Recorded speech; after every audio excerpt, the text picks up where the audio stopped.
Hello, this is Michal from Flexiana. I'd like to invite you to read my recent article on how to write a rock-solid code in Clojure. Usually, when developers want their software to be bulletproof, they follow the following procedure. First, they encode the requirements, the business requirements, in a formal language. Then they actually implement the product, and then they check the implementation against the formal specification. And usually this is done in it's automated. You can use a sufficiently sophisticated compiler for this, or even a theorem prover. Well, what's the problem with this process? It can get quite costly.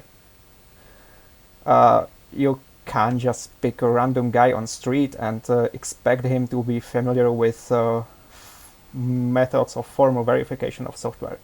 You need people with specialized knowledge and so on, and all this drives the costs up. What I argue in my article is that Clojure, being such a high-level language, can actually be used for both. You can translate the business requirements directly into it, and of course it can be used for the implementation. So basically, these three steps I mentioned can be squashed into one, which, as a result, can cut the costs dramatically. In my article, I will guide you through an implementation of a simple virtual coin in Clojure, and I will try to show you how you can make the software correct, almost provably correct, without all these sophisticated tools like theorem provers and so on. We will start with an initial implementation which doesn't yet satisfy any requirements. So this is it.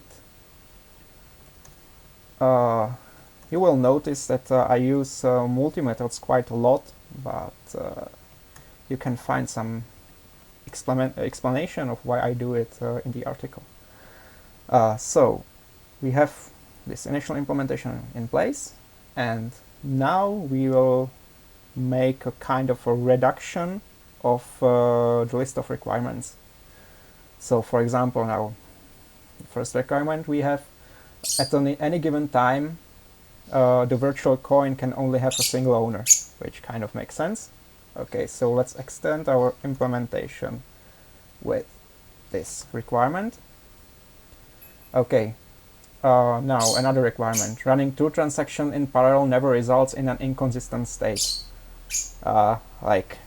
Okay, so imagine our program runs in two threads, and they both try to change the owner. So it could well happen that the owner will be something in between one and the other owner, something like a crossover owner. So we don't want to have this. So to address this requirement, we extend the implementation once again. Another requirement: a coin can only be spent by its owner. Yeah. Kind of makes sense. And now we will take three more requirements at the same time. So let's extend our implementation once again.